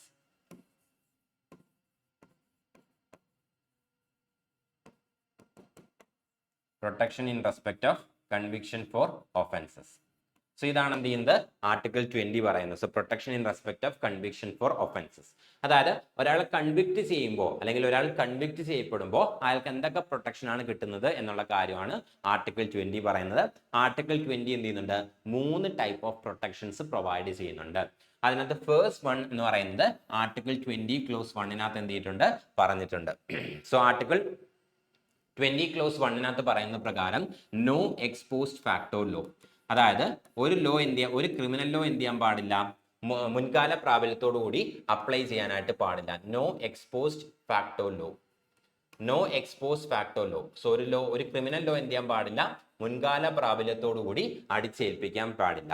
അതായത് നിങ്ങൾ ഇന്നൊരു offence commit ചെയ്തു, ഇന്ന് എന്താണോ ആ ഒരു ഒഫൻസിന് ഇന്ത്യയിൽ ശിക്ഷയുള്ളത്, ആ ശിക്ഷ മാത്രമേ എന്ത് ചെയ്യാൻ പറ്റുള്ളൂ, നിങ്ങൾക്ക് തരാനായിട്ട് പാടുള്ളൂ. കുറച്ച് നാളുകൾ കഴിഞ്ഞിട്ട് ഈ ഒരു ഒഫൻസിന്റെ ശിക്ഷ കൂട്ടിയെന്ന് വിചാരിക്കുക. അങ്ങനെ കൂട്ടിയെന്നും പറഞ്ഞ് നിങ്ങൾ മുന്നേ ചെയ്ത കുറ്റത്തിന് എന്ത് ചെയ്യാൻ പറ്റില്ല, ആ ഒരു വലിയ ശിക്ഷ അല്ലെങ്കിൽ ഗ്രേറ്റർ പണിഷ്മെന്റ് എന്ത് ചെയ്യാൻ പറ്റില്ല, ഇമ്പോസ് ചെയ്യാനായിട്ട് പറ്റില്ല. നിങ്ങൾ ഇന്ന് ഒരു ഒഫൻസ് കമ്മിറ്റ് ചെയ്തു, ഇന്ന് എന്താണോ ഇന്ത്യയിലെ നിയമപ്രകാരം ആ ഒഫൻസിനുള്ള പണിഷ്മെന്റ്, അത് മാത്രമേ നിങ്ങൾക്ക് തരാൻ പറ്റൂ. ഫ്യൂച്ചറിൽ ഗവൺമെന്റ് പുതിയൊരു ലോ കൊണ്ടുവന്നു എന്ന് പറഞ്ഞ് ആ ലോയിൽ പറയുന്ന പണിഷ്മെന്റ് എന്ത് ചെയ്യാൻ പറ്റില്ല, മുൻകാല പ്രാബല്യത്തോടു കൂടി നിങ്ങളുടെ മേൽ അടിച്ചേൽപ്പിക്കാൻ സാധിക്കില്ല. അതാണ് നോ എക്സ്പോസ്ഡ് ഫാക്ടോ ലോ എന്ന് പറയുന്നത്. ഇനി രണ്ടാമത്തെ പ്രൊട്ടക്ഷൻ ആണെന്ത്, ആർട്ടിക്കിൾ 20 ക്ലോസ് 2 പറഞ്ഞിരിക്കുന്നത് നോ ഡബിൾ ജിയോപാഡി. നിങ്ങൾ ഒരു ഒഫൻസ് കമ്മിറ്റ് ചെയ്തു, ആ ഒഫൻസിന് എന്ത് ചെയ്യാൻ പാടില്ല, നിങ്ങളെ ഒന്നിലധികം തവണ പണിഷ് ചെയ്യാൻ പാടില്ല. ഫോർ എക്സാമ്പിൾ, നിങ്ങൾ മുംബൈയിൽ വെച്ചിട്ട് ഒരു ക്രൈം കമ്മിറ്റ് ചെയ്തു ആൻഡ് അവിടുത്തെ പോലീസ് നിങ്ങളെ അറസ്റ്റ് ചെയ്തു ആൻഡ് മുംബൈയിലെ കോർട്ട് എന്ത് ചെയ്തു, നിങ്ങളെ പണിഷ് ചെയ്തു. അതിനുശേഷം നിങ്ങൾ കേരളത്തിലേക്ക് വന്നു. അപ്പോൾ മുംബൈയിൽ ചെയ്ത അതേ ക്രൈമിന് എന്ത് ചെയ്യാൻ പാടില്ല, കേരളത്തിൽ നിങ്ങളെ അറസ്റ്റ് ചെയ്ത് നിങ്ങളെ ശിക്ഷിക്കാനായിട്ടുള്ള പ്രൊവിഷൻ എന്ത് ചെയ്യുന്നില്ല, നമ്മുടെ കോൺസ്റ്റിറ്റ്യൂഷൻ കൊടുക്കുന്നില്ല. അതായത് ഒരു ഒഫൻസ് കമ്മിറ്റ് ചെയ്തു, ആ ഒഫൻസിന്റെ പണിഷ്മെന്റ് നിങ്ങൾക്ക് കിട്ടി, പിന്നീട് അതേ ഒഫൻസിന് എന്ത് ചെയ്യാൻ പാടില്ല, നിങ്ങളെ വീണ്ടും പണിഷ് ചെയ്യാൻ പാടില്ല. ഇതാണ് നോ ഡബിൾ ജിയോപാഡി വെച്ച് പറയുന്നത്. ആൻഡ് മൂന്നാമത്തെ പ്രൊട്ടക്ഷൻ ആണെന്ത്, ആർട്ടിക്കിൾ 20 ക്ലോസ് 3 മെൻഷൻ ചെയ്തിരിക്കുന്നത് no self incrimination. That is no self incrimination. അതായത് നിങ്ങൾക്കെതിരെ നിങ്ങളെ തന്നെ എന്ത് ചെയ്യാൻ പാടില്ല, വിറ്റ്നസ് ആക്കാനായിട്ട് പാടില്ല. വിച്ച് മീൻസ് നിങ്ങളെ കൊണ്ട് ഫോഴ്സ്ഫുൾ ആയിട്ട്, അതായത് മൂന്നാം മുറയൊക്കെ യൂസ് ചെയ്തുകൊണ്ട് അല്ലെങ്കിൽ ഫിസിക്കലായിട്ട് നിങ്ങളെ ഫോഴ്സ് ചെയ്തുകൊണ്ട് നിങ്ങളെ കൊണ്ട് എന്ത് ചെയ്യാൻ പാടില്ല, ഒരു കുറ്റം സമ്മതിപ്പിക്കാനായിട്ട് പാടില്ല. ഫോഴ്സ്ഫുൾ ആയിട്ട് എന്ത് ചെയ്യാൻ പാടില്ല, നിങ്ങളെ കൊണ്ട് തന്നെ ഒരു ക്രൈം കമ്മിറ്റ് ചെയ്തു എന്ന് ഫോഴ്സ്ഫുള്ളി സമ്മതിപ്പിക്കാനായിട്ട് പാടില്ല. അതാണ് നോ സെൽഫ് ഇൻക്രിമിനേഷൻ എന്നതുകൊണ്ട് എന്ത് ചെയ്യുന്നത്, മീൻ ചെയ്യുന്നത്. സോ ഇതൊക്കെയാണ് ആർട്ടിക്കിൾ 20 പ്രൊവൈഡ് ചെയ്യുന്ന 3 പ്രൊട്ടക്ഷൻ എന്ന് പറയുന്നത്. No ex post facto law, no double jeopardy and no self incrimination. Next question, equality before law article 14 is a concept borrowed from. Article 14 പറയുന്ന ഇക്വാലിറ്റി ബിഫോർ ലോ എന്നുള്ള കോൺസെപ്റ്റ് നമ്മൾ ഏത് കൺട്രിയിൽ നിന്നാണ് അഡോപ്റ്റ് ചെയ്തത് എന്നാണ് question. Option A USA, option B Britain that is UK, and option C Ireland, option D Germany. ഇവയിൽ ഏത് കൺട്രിയിൽ നിന്നാണ് ആർട്ടിക്കിൾ 14ൽ പറയുന്ന ഇക്വാളിറ്റി ബിഫോർ ലോ എന്നുള്ള കോൺസെപ്റ്റ് അഡോപ്റ്റ് ചെയ്തത് എന്നാണ് question. So the correct answer is option B, Britain. ബ്രിട്ടനിൽ നിന്ന് നമ്മൾ അഡോപ്റ്റ് ചെയ്തിട്ടുള്ള കോൺസെപ്റ്റ് ആണെന്ത് ഇക്വാളിറ്റി ബിഫോർ ലോ എന്ന് പറയുന്നത്. ആൻഡ് ഇതുമായിട്ട് ബേസ് ചെയ്ത് ലാസ്റ്റ് NTPC എക്സാമിന് ഒരു ക്വസ്റ്റ്യൻ ചോദിച്ചിട്ടുണ്ട്. അത് ഏത് ക്വസ്റ്റ്യൻ ആണെന്ന് ചോദിച്ചു കഴിഞ്ഞാൽ ഈ ഇക്വാളിറ്റി ബിഫോർ ലോ എന്നുള്ള ഈ ഒരു കോൺസെപ്റ്റ് ഉണ്ടല്ലോ, ഇത് നമ്മൾ എടുത്തിരിക്കുന്നത് മറ്റൊരു കോൺസെപ്റ്റിൽ നിന്നാണ്. ഈക്വാളിറ്റി ബിഫോർ ലോ എന്നുള്ള ആ ഒരു എലമെന്റ് എടുത്തിരിക്കുന്നത് മറ്റൊരു കോൺസെപ്റ്റിൽ നിന്നാണ്. ആ ഒരു കോൺസെപ്റ്റ് ആണെന്ത് റൂൾ ഓഫ് ലോ എന്ന് പറയുന്നത്. നിങ്ങൾ സോഴ്സ് ഓഫ് ദി കോൺസ്റ്റിറ്റ്യൂഷൻ പഠിച്ചിട്ടുണ്ടെങ്കിൽ അതിനകത്ത് കണ്ടിട്ടുണ്ടായിരിക്കും റൂൾ ഓഫ് ലോ. സോ ഈ റൂൾ ഓഫ് ലോ എന്നുള്ള കോൺസെപ്റ്റിൽ നിന്നാണ് എന്ത് ചെയ്യുന്നത്, നമ്മൾ ഈക്വാളിറ്റി ബിഫോർ ലോ എന്നുള്ള ഈ ഒരു എലമെന്റ് എന്തിരിക്കുന്നത് എടുത്തിരിക്കുന്നത്. സോ റൂൾ ഓഫ് ലോയിൽ പറഞ്ഞിരിക്കുന്ന ഒരു കാര്യം മാത്രമാണെന്ത് ഈ ഈക്വാളിറ്റി ബിഫോർ ലോ എന്ന് പറയുന്നത്. ആൻഡ് ഈ റൂൾ ഓഫ് ലോ എന്നുള്ള കോൺസെപ്റ്റ് ആരാണ് പ്രപ്പോസ് ചെയ്തത് എന്ന് ചോദിച്ചു കഴിഞ്ഞാൽ AV Dicey. So AV Dicey എന്നുള്ള ഒരു ബ്രിട്ടീഷ് ജൂറിസ്റ്റ് ആണ് എന്ത് ചെയ്യുന്നത് ഈ ഒരു കോൺസെപ്റ്റ് ആദ്യമായിട്ട് പ്രപ്പോസ് ചെയ്തത്. So AV Dicey, he was A British jurist. So British jurist ആയിട്ടുള്ള AV ഡൈസി ആണ് ഈ റൂൾ ഓഫ് ലോ എന്നുള്ള കോൺസെപ്റ്റ് എന്ത് ചെയ്തിരിക്കുന്നത് പ്രപ്പോസ് ചെയ്തിരിക്കുന്നത്. ആൻഡ് AV ഡൈസിയുടെ റൂൾ ഓഫ് ലോയിലുള്ള ഒരു കമ്പോണന്റ് മാത്രമാണ് എന്ത് ഇക്വാളിറ്റി ബിഫോർ ലോ എന്ന് പറയുന്നത്. അതുകൊണ്ട് തന്നെ ഇക്വാളിറ്റി ബിഫോർ ലോ എന്ന് പറയുന്നതാണ് ഒരു ബ്രിട്ടീഷ് കോൺസെപ്റ്റ് ആണ്. ഇനി ആർട്ടിക്കിൾ 14 രണ്ട് കാര്യങ്ങളെ കുറിച്ചാണ് പറയുന്നത്. ഇക്വാളിറ്റി ബിഫോർ ലോയെ കുറിച്ചും പറയുന്നുണ്ട്, അതുപോലെ തന്നെ ഈക്വൽ പ്രൊട്ടക്ഷൻ ഓഫ് ലോസിനെ കുറിച്ചും പറയുന്നുണ്ട്. ആർട്ടിക്കിൾ 14ൽ രണ്ട് കാര്യങ്ങളാണ് പറയുന്നത്. One is obviously equality before law, രണ്ടാമത്തേതാണെന്ത് ഈക്വൽ പ്രൊട്ടക്ഷൻ ഓഫ് ലോസ്. ഈ ഈക്വൽ പ്രൊട്ടക്ഷൻ ഓഫ് ലോസ് എന്നുള്ള ഈ ഒരു കോൺസെപ്റ്റ് നമ്മൾ എടുത്തിരിക്കുന്നത് US-ന്റെ കോൺസ്റ്റിറ്റ്യൂഷനാണ്, അല്ലെങ്കിൽ USA-യിൽ നിന്നാണ് എന്ത് ചെയ്യുന്നത് നമ്മൾ ഈക്വൽ പ്രൊട്ടക്ഷൻ ഓഫ് ലോസ് എന്നുള്ള കോൺസെപ്റ്റ് എന്ത് ചെയ്തിരിക്കുന്നത് അഡോപ്റ്റ് ചെയ്തിരിക്കുന്നത്. സോ ആർട്ടിക്കിൾ 14ൽ രണ്ട് കാര്യങ്ങളെ കുറിച്ച് പറയുന്നുണ്ട്, ഇക്വാളിറ്റി ബിഫോർ ലോയും ഈക്വൽ പ്രൊട്ടക്ഷൻ ഓഫ് ലോസും. ഇക്വാളിറ്റി ബിഫോർ ലോ എന്ന് പറയുന്ന ഒരു ബ്രിട്ടീഷ് കോൺസെപ്റ്റ് ആണ്, അതേസമയം ഈക്വൽ പ്രൊട്ടക്ഷൻ ഓഫ് ലോസ് എന്ന് പറയുന്ന ഒരു അമേരിക്കൻ കോൺസെപ്റ്റ് ആണ്. Next question. The Mandal Commission case, also called as Indira Sahni versus Union of India case, is related to which article? Mandal Commission case എന്ന് പറയുന്നത് Indian കോൺസ്റ്റിറ്റ്യൂഷനിലെ ഏത് ആർട്ടിക്കിളുമായിട്ട് relate ചെയ്തിട്ടുള്ള case ആണ് എന്നാണ് question. Option A article 14, option B article 15, option C article 16 and option D article 17. ഇതിൽ Mandal commission case ഏത് ആർട്ടിക്കിളുമായിട്ടാണ് relate ചെയ്തിരിക്കുന്നത് എന്നാണ് question. So the correct answer is option C article 16. So article 16 ബന്ധപ്പെട്ടുള്ള കേസാണെന്ത് ഈ ഒരു മണ്ഡൽ കമ്മീഷൻ കേസ് എന്ന് പറയുന്നത്. സോ ആർട്ടിക്കിൾ 16 എന്താണെന്ന് ചോദിച്ചു കഴിഞ്ഞാൽ equality of opportunity in matters of public employment. So equality of opportunity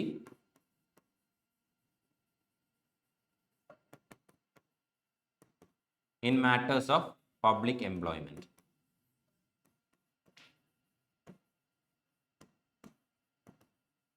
അതായത് ഗവൺമെന്റ് ജോബ്സിൽ എല്ലാവർക്കും ഈക്വൽ ഓപ്പർച്യൂണിറ്റി ഉണ്ടായിരിക്കണം, അവിടെ ഡിസ്ക്രിമിനേഷൻ പാടില്ല എന്ന് പറയുന്ന ആർട്ടിക്കിൾ ആണെന്ത് ആർട്ടിക്കിൾ 16. സോ ആർട്ടിക്കിൾ 16 പറയുന്ന അനുസരിച്ച് ഗവൺമെന്റ് ജോബുകളിൽ അതായത് പബ്ലിക് എംപ്ലോയ്മെന്റിൽ എല്ലാവർക്കും ഈക്വൽ ഓപ്പർച്യൂണിറ്റീസ് ആയിരിക്കണം, ഇന്ത്യയിലുള്ള എല്ലാ സിറ്റിസൺസിനും ഈക്വൽ ഓപ്പർച്യൂണിറ്റീസ് ആയിരിക്കണം ഉണ്ടായിരിക്കേണ്ടത്, ആരെയും എന്ത് ചെയ്യാൻ പാടില്ല, ഡിസ്ക്രിമിനേറ്റ് ചെയ്യാൻ പാടില്ല എന്ന് പറയുന്ന ആർട്ടിക്കിളാണ് ആർട്ടിക്കിൾ 16 എന്ന് പറയുന്നത്.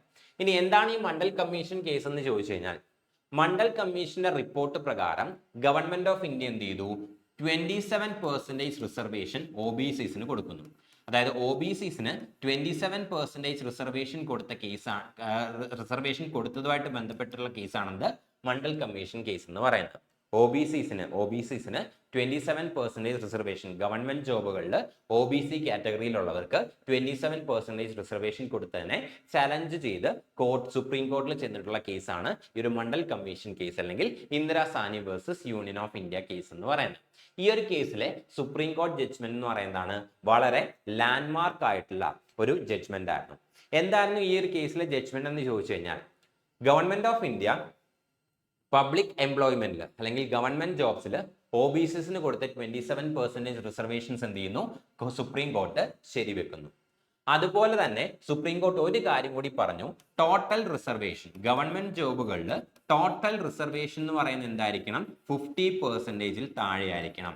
ഈ ഒരു റിസർവേഷന്റെ ക്യാപ്പ് കൊണ്ടുവന്നത് ഈ ഒരു മണ്ഡൽ കമ്മീഷൻ കേസിന് ശേഷമാണ്. സോ 50% താഴെ മാത്രമേ എന്താകാൻ പാടുള്ളൂ, ടോട്ടൽ റിസർവേഷൻസ് ആകാൻ പാടുള്ളൂ. അതായത് OBCസിന് കൊടുക്കുന്ന റിസർവേഷൻ, SCസിന് കൊടുക്കുന്ന റിസർവേഷൻ, STസിന് കൊടുക്കുന്ന റിസർവേഷൻ, ഈ റിസർവേഷൻസ് എല്ലാം കൂടെ ചേർത്ത് കഴിഞ്ഞാൽ, അല്ലെങ്കിൽ ഇത് കൂടാതെ വേറെ എന്ത് റിസർവേഷൻ കൊടുത്തു കഴിഞ്ഞാലും അത് 50% താഴെ മാത്രമേ ആകാൻ പാടുള്ളൂ എന്ന് സുപ്രീം കോർട്ട് വിധിക്കുന്നത് ഈ ഒരു മണ്ഡൽ കമ്മീഷൻ കേസിലെ ജഡ്ജ്മെന്റിലാണ്. സോ 27% OBCസിന്റെ റിസർവേഷൻ സുപ്രീം കോർട്ട് ശരിവെച്ചു. അതുകൂടാതെ total reservation SCs, STs, OBCs, ഇനി മറ്റെന്തെങ്കിലും റിസർവേഷൻ ഉണ്ടെങ്കിൽ അതെല്ലാം കൂടെ ചേർത്തിട്ട് ടോട്ടൽ റിസർവേഷൻ എന്ന് പറയുന്നത് എന്തായിരിക്കണം, 50%-ൽ താഴെ ആയിരിക്കണം എന്നും എന്ത് ചെയ്തിട്ടുണ്ട്, ഈ ഒരു കേസിനകത്ത് സുപ്രീം കോർട്ട് പറഞ്ഞിട്ടുണ്ട്. അതുപോലെ തന്നെ ഈ ഒരു കേസിന്റെ മറ്റൊരു ഇമ്പോർട്ടൻസ് ആണ്, OBCസിന് റിസർവേഷൻ കൊടുത്തത് സുപ്രീം കോർട്ട് ശരിവെച്ചു. പക്ഷേ OBCസിന്റെ ഇടയിലുള്ള ക്രീമി ലെയറിനെ എന്ത് ചെയ്യണം, ഒഴിവാക്കണം. അതായത് വെൽ ഓഫ് ആയിട്ടുള്ളവരെ, അതായത് OBCസിന്റെ ഇടയിൽ തന്നെ അത്യാവശ്യം വെൽ ഓഫ് ആയിട്ടുള്ള അല്ലെങ്കിൽ അത്യാവശ്യം നല്ല നിലയിലുള്ള കുറച്ച് ആൾക്കാരുണ്ട്, അവരെ എന്ത് ചെയ്യാൻ പാടില്ല, ഈ റിസർവേഷന്റെ പരിധിയിൽ കൊണ്ടുവരാൻ പാടില്ല. അതായത് ക്രീമി ലെയർ എന്നുള്ള ക്രൈറ്റീരിയ എന്ത് ചെയ്യണം, കൊണ്ടുവരണം എന്ന് സുപ്രീം കോർട്ട് പറയുന്നത് ഈ ഒരു മണ്ഡൽ കമ്മീഷൻ കേസിലാണ്. സോ ക്രീമി ലെയർ ക്രൈറ്റീരിയ വരുന്നത് മണ്ഡൽ കമ്മീഷൻ കേസിന് ശേഷമാണ്. അതുപോലെ തന്നെ ഈ ഒരു മണ്ഡൽ കമ്മീഷൻ കേസിലെ സുപ്രീം കോർട്ട് ജഡ്ജ്മെന്റ് ബേസിസിലാണ് എന്ത് ചെയ്യുന്നത്, NCBC, that is national commission for backward classes എന്നുള്ള ആ ഒരു ബോഡി എന്ത് ചെയ്യുന്നത്, ക്രിയേറ്റ് ചെയ്യുന്നത്. ഈ ഒരു സുപ്രീം കോർട്ട് ജഡ്ജ്മെന്റ് പ്രകാരം OBCസിന്റെ റിസർവേഷനുമായിട്ട് ബന്ധപ്പെട്ട കാര്യങ്ങൾ ഇൻവെസ്റ്റിഗേറ്റ് ചെയ്യാനും സ്റ്റഡി ചെയ്യാനായിട്ട് ഒരു ബോഡി ക്രിയേറ്റ് ചെയ്യണം എന്ന് പറഞ്ഞിരുന്നു. അത് പ്രകാരം പാർലമെന്റ് എന്ത് ചെയ്യുന്നു, ഒരു ആക്ട് പാസ്സാക്കുന്നു, that is NCBC act, national commission for backward classes act 1993. ഈ ഒരു national commission for backward classes act 1993 പ്രകാരം 1993 ക്രിയേറ്റ് ചെയ്യപ്പെട്ടിട്ടുള്ള ഒരു സ്റ്റാറ്റ്യൂട്ടറി ബോഡിയാണെന്ത്, national commission for backward classes. അതായത് പാർലമെന്റ് ക്രിയേറ്റ് ചെയ്ത ഒരു ലോയുടെ ബേസിസിൽ ക്രിയേറ്റ് ചെയ്യപ്പെട്ടിട്ടുള്ള ബോഡി, സ്റ്റാറ്റ്യൂട്ടറി ബോഡി ആയിരുന്നു NCBC, national commission for backward classes എന്ന് പറയുന്നത്. എന്നാൽ 2018 എന്ത് ചെയ്തു, parliament 102nd constitutional amendment act പാസ്സാക്കി. സോ 2018 പാർലമെന്റ് എന്ത് ചെയ്തു, 102nd കോൺസ്റ്റിറ്റ്യൂഷണൽ അമെന്റ്മെന്റ് ആക്ട് പാസ്സാക്കി. ആ ഒരു ആക്ട് പ്രകാരം എന്ത് ചെയ്തു, ഈ NCBC സ്റ്റാറ്റ്യൂട്ടറി ബോഡി ആയിട്ടുള്ള NCBC എന്താക്കി മാറ്റി, കോൺസ്റ്റിറ്റ്യൂഷണൽ ബോഡിയാക്കി മാറ്റി. അതായത് NCBCസിനെ കുറിച്ച് എന്ത് ചെയ്തു, കോൺസ്റ്റിറ്റ്യൂഷനകത്തേക്ക് ആഡ് ചെയ്തു. നാഷണൽ കമ്മീഷൻ ഫോർ ബാക്ക്വേർഡ് ക്ലാസസിനെ കുറിച്ച് എന്ത് ചെയ്തു, കോൺസ്റ്റിറ്റ്യൂഷനകത്തേക്ക് എഴുതി ചേർക്കുന്നു by the 102nd constitutional amendment act of 2018. അതിന് വേണ്ടിയിട്ട് നമ്മുടെ കോൺസ്റ്റിറ്റ്യൂഷനകത്ത് പുതിയ ഒരു ആർട്ടിക്കിൾ എന്ത് ചെയ്തു, ഇൻട്രൊഡ്യൂസ് ചെയ്തു. ആ ആർട്ടിക്കിൾ ആണ് article 338B. So article 338B എന്നുള്ള പുതിയൊരു ആർട്ടിക്കിൾ എന്ത് ചെയ്യുന്നു, കോൺസ്റ്റിറ്റ്യൂഷനകത്തേക്ക് ആഡ് ചെയ്യുന്നു. ഇത് പ്രകാരമാണ് എന്ത് ചെയ്യുന്നത്, NCBC എന്ന് പറയുന്നത് ഒരു കോൺസ്റ്റിറ്റ്യൂഷണൽ ബോഡി ആയിട്ട് മാറുന്നത്. Next question. The Gayatri Mantra is dedicated to which deity and found in which mandala of Rigveda? Gayathri മന്ത്ര എന്നുള്ള ഈ ഒരു മന്ത്ര ഏത് ഡയറ്റി അല്ലെങ്കിൽ ഏത് ഗോഡിന് ഡെഡിക്കേറ്റ് ചെയ്തിട്ടുള്ള മന്ത്രയാണ്? അതുപോലെ തന്നെ ഋഗ്വേദയുടെ ഏത് മണ്ഡലയിലാണ് നമുക്ക് ഈ ഒരു ഗായത്രി മന്ത്ര കാണാൻ സാധിക്കുന്നത് എന്നാണ് question. Option A Indra, third Mandala. So deity എന്ന് പറയുന്നത് ഇന്ദ്ര. സോ ഓപ്ഷൻസ് ഡയറ്റി ഇന്ദ്ര, അതുപോലെ തന്നെ മണ്ഡല എന്ന് പറയുന്നത് തേർഡ് മണ്ഡല. ഓപ്ഷൻ ബി സാവിത്രി, തേർഡ് മണ്ഡല. ഓപ്ഷൻ സി അഗ്നി, 10th Mandala. And option D Soma, 9th മണ്ഡല. ഇതിൽ ഏത് മണ്ഡലയിലാണ് നമുക്ക് ഗായത്രി മന്ത്ര കാണാൻ സാധിക്കുന്നത്? ആൻഡ് ഗായത്രി മന്ത്ര എന്ന് പറയുന്ന ഏത് ഗോഡിന് ഡെഡിക്കേറ്റ് ചെയ്തിട്ടുള്ള മന്ത്രയാണ് എന്നാണ് ക്വസ്റ്റ്യൻ. സോ കറക്റ്റ് ആൻസർ എന്ന് പറയുന്നത് ഓപ്ഷൻ ബി ആണ്, സാവിത്രി, തേർഡ് മണ്ഡല. സോ തേർഡ് മണ്ഡല ഋഗ്വേദ എന്ന് പറയുന്നത് so Savitri and third Mandala. So അത് എക്സ്പ്ലെയിൻ ചെയ്യുന്നതിന് മുന്നേ ഋഗ്വേദ എന്ന് പറയുന്നത് നമ്മുടെ വേദാസിലെ തന്നെ ഏറ്റവും ഓൾഡസ്റ്റ് ആയിട്ടുള്ള വേദയാണെന്ത് ഋഗ്വേദ എന്ന് പറയുന്നത്. So Rigveda is the oldest Veda among all the 4 Vedas. നമുക്ക് 4 വേദാസ് ആണുള്ളത്, Rigveda, Samaveda, Yajurveda and Atharvaveda. So 4 type of Vedas, 4 Vedas ആണ് നമുക്കുള്ളത്. First one is Rigveda, second one is Samaveda, third one is Yajurveda, and the fourth one is Atharvaveda. Rigveda, Samaveda, Yajurveda, Atharvaveda. So Rigveda, Samaveda, Yajurveda and Atharvaveda. ഇതാണ് നമ്മുടെ 4 വേദാസ് എന്ന് പറയുന്നത്. ഈ 4 വേദാസിലെ ഏറ്റവും ഓൾഡസ്റ്റ് ആയിട്ടുള്ള വേദ, അതായത് ഏറ്റവും പഴക്കമുള്ള വേദ എന്ന് പറയുന്നത് it is the Rigveda. And ഈ ഋഗ്വേദ എടുത്തു കഴിഞ്ഞാൽ ഇവിടെ ഈ ഋഗ്വേദയെ നമുക്ക് 10 മണ്ഡലാസ് ആയിട്ട് എന്ത് ചെയ്യാൻ പറ്റും, ഡിവൈഡ് ചെയ്യാൻ പറ്റും. അതായത് 10 പാർട്ടുകളായിട്ട്. സോ ഋഗ്വേദ എന്ത് ചെയ്യാൻ പറ്റും, നമുക്ക് ഡിഫറെന്റ് പാർട്സ് ആയിട്ട് ഡിവൈഡ് ചെയ്യാൻ പറ്റും. അങ്ങനെ ഋഗ്വേദയ്ക്ക് 10 പാർട്സ് ആണുള്ളത്. ഒരു പാർട്ടിനെ നമ്മൾ മണ്ഡല എന്നാണ് വിളിക്കുന്നത്. So Rigveda consist of 10 മണ്ഡലാസ്. ഋഗ്വേദയ്ക്കകത്ത് എന്തുണ്ട്, 10 മണ്ഡലാസ് ഉണ്ട്. ഈ 10 മണ്ഡലാസിലായിട്ട് 1028 ഹിംസ് ആണ് എന്ത് ചെയ്തിരിക്കുന്നത്, ഇൻക്ലൂഡ് ചെയ്തിരിക്കുന്നത്. ഈ 10 മണ്ഡലാസിലായിട്ട് 1028 ഹിംസ് എന്ത് ചെയ്തിട്ടുണ്ട്, ഇൻക്ലൂഡ് ചെയ്തിട്ടുണ്ട്. സോ 10 മണ്ഡലാസ് ഉണ്ട്. ഈ 10 മണ്ഡലാസിലായിട്ട് 1028 ഹിംസ് എന്ത് ചെയ്തിട്ടുണ്ട്, ഇൻക്ലൂഡ് ചെയ്തിട്ടുണ്ട്. ആൻഡ് ഈ ഋഗ്വേദ എഴുതിയിരിക്കുന്നത് വേദിക് സാൻസ്ക്രിറ്റ് ലാംഗ്വേജിലാണ്. സോ ഋഗ്വേദ എഴുതപ്പെട്ടിരിക്കുന്നത് വേദിക് സാൻസ്ക്രിറ്റ് എന്നുള്ള ലാംഗ്വേജിലാണ്. സോ വേദിക് സാൻസ്ക്രിറ്റ് എന്നുള്ള ലാംഗ്വേജിലാണ് ഋഗ്വേദ എന്ത് ചെയ്തിരിക്കുന്നത്, എഴുതപ്പെട്ടിട്ടുള്ളത്. So Rigveda is written in the language of Vedic Sanskrit. So Vedic Sanskrit എന്നുള്ള ലാംഗ്വേജിലാണ് ഋഗ്വേദ എന്ത് ചെയ്തിട്ടുള്ളത്, എഴുതപ്പെട്ടിട്ടുള്ളത്. ഇനി ഋഗ്വേദയിലുള്ള ഈ 10 മണ്ഡലാസിൽ മൂന്നാമത്തെ മണ്ഡല, തേർഡ് മണ്ഡലയിലാണ് നമുക്ക് എന്ത് കാണാൻ സാധിക്കുന്നത്, ഗായത്രി മന്ത്ര കാണാനായിട്ട് സാധിക്കുന്നത്. ആൻഡ് ഗായത്രി മന്ത്ര എന്ന് പറയുന്നത് സാവിത്രി എന്നുള്ള ഗോഡിന് ഡെഡിക്കേറ്റ് ചെയ്തിട്ടുള്ള മന്ത്രയാണ്. ഇനി സാവിത്രി ആരാന്ന് ചോദിച്ചു കഴിഞ്ഞാൽ it is simply the sun god, സൂര്യദേവൻ. സോ സൂര്യദേവനെയാണ് എന്ത് ചെയ്യുന്നത്, സാവിത്രി എന്ന് മെൻഷൻ ചെയ്തിരിക്കുന്നത്. സോ സൂര്യദേവനെ, സൺ ഗോഡിന് ഡെഡിക്കേറ്റ് ചെയ്തിട്ടുള്ള മന്ത്രയാണ് ഗായത്രി മന്ത്ര എന്ന് പറയുന്നത്. ആൻഡ് ആ ഗായത്രി മന്ത്ര കാണാൻ സാധിക്കുന്നത് ഋഗ്വേദയുടെ 10 മണ്ഡലാസിലുള്ള മൂന്നാമത്തെ മണ്ഡലയിലാണ്, തേർഡ് മണ്ഡലയിലാണ് എന്ത് കാണാൻ സാധിക്കുന്നത്, ഗായത്രി മന്ത്ര കാണാനായിട്ട് സാധിക്കുന്നത്.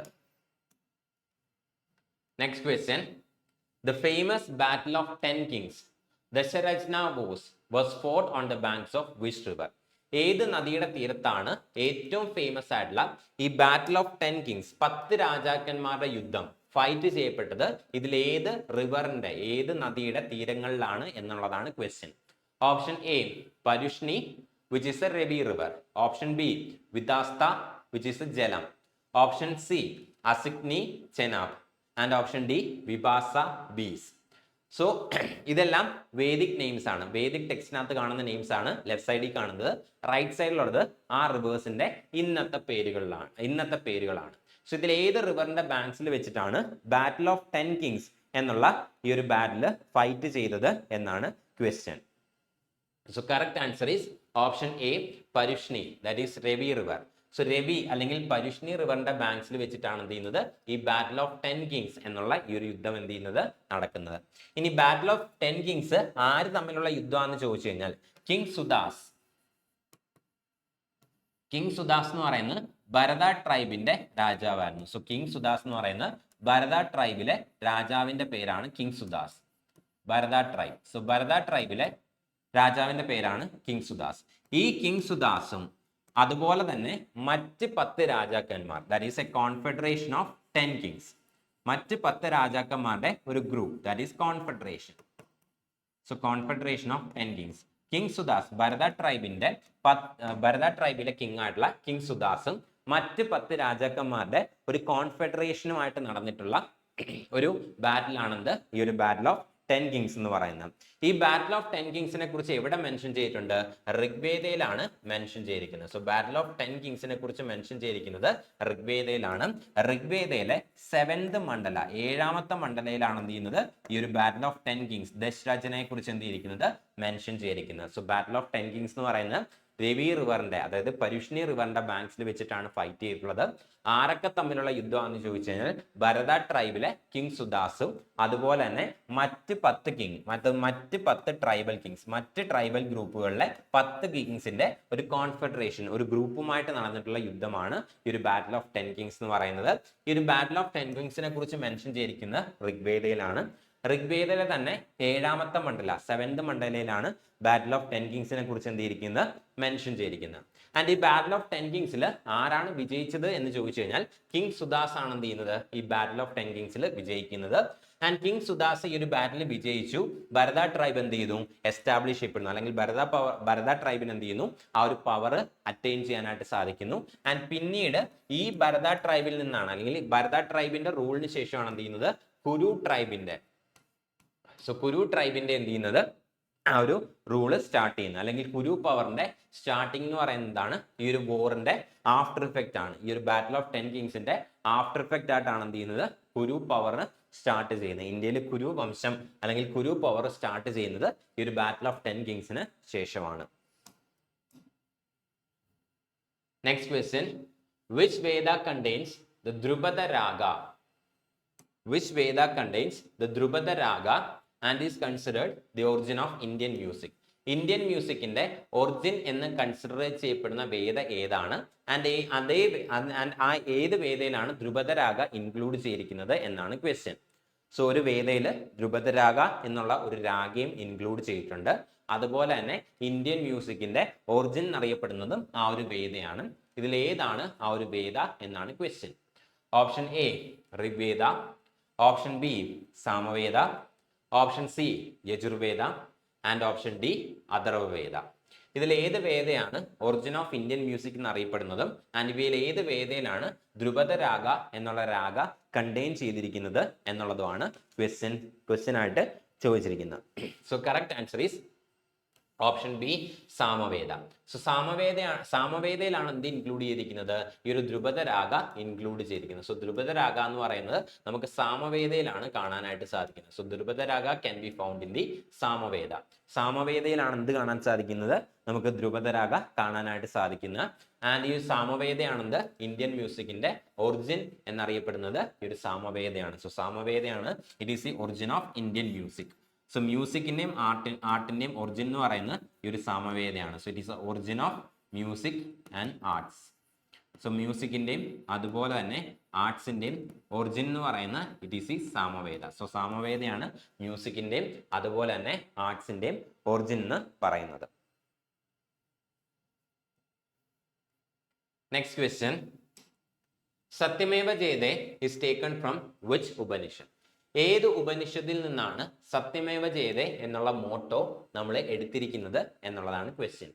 Option A Katha Upanishad, option B Mundaka Upanishad, option C Chandogya Upanishad and option D Brihadaranyaka Upanishad.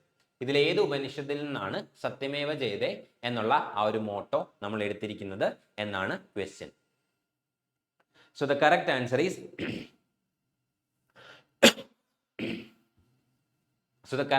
Is Mundaka Upanishad. Mundaka ഉപനിഷത്തിൽ നിന്നാണ് എന്തിരിക്കുന്നത് നമ്മൾ സത്യമേവ ജയതേ എന്നുള്ള നമ്മുടെ നാഷണൽ മോട്ടോ എന്തിരിക്കുന്നത് എടുത്തിരിക്കുന്നത്. So it is taken from the Mundaka Upanishad. Satyameva Jayate എന്നുള്ളത് നമ്മുടെ നാഷണൽ മോട്ടോ ആണ്. സോ നമ്മുടെ നാഷണൽ മോട്ടോ ആണ് സത്യമേവ ജയതേ എന്ന് പറയുന്നത്. So Satyameva Jayate is our national motto. നമ്മുടെ നാഷണൽ മോട്ടോ ആണെന്ത് സത്യമേവ ജയതേ എന്ന് പറയുന്നത്. ആൻഡ് ഈ സത്യമേവ ജയതേ നമ്മൾ എടുത്തിരിക്കുന്നത് മുണ്ടക ഉപനിഷത്തിൽ നിന്നാണ്. സോ മുണ്ടക ഉപനിഷത്തിൽ നിന്നാണ് നമ്മൾ സത്യമേവ ജയതേ എന്നുള്ള ആ ഒരു നാഷണൽ മോട്ടോ എന്തിരിക്കുന്നത് എടുത്തിരിക്കുന്നത്. We have taken the national motto of Satyameva Jayate from Mundaka Upanishad. Mundaka ഉപനിഷത്തിൽ നിന്നാണ് സത്യമേവ ജയതേ എന്നുള്ള മോട്ടോ എന്തിരിക്കുന്നത് നമ്മൾ എടുത്തിരിക്കുന്നത്. Next question, the 9th Mandala of Rigveda is completely dedicated to which god? ഋഗ്വേദയിൽ 10 മണ്ഡലാസ് ഉണ്ടെന്ന് പറഞ്ഞു. അതിലെ 9ാമത്തെ മണ്ഡല 9th മണ്ഡല ഏത് ഗോഡിന് ഡെഡിക്കേറ്റ് ചെയ്തിരിക്കുന്ന മണ്ഡലയാണ് എന്നാണ് question. Option A Indra, option B Agni, option C Soma and option D Varuna. ഇവയിൽ ഏത് ഗോഡിന് ഡെഡിക്കേറ്റ് ചെയ്തിട്ടുള്ള മണ്ഡലയാണ് 9th മണ്ഡല എന്നാണ് ക്വസ്റ്റ്യൻ.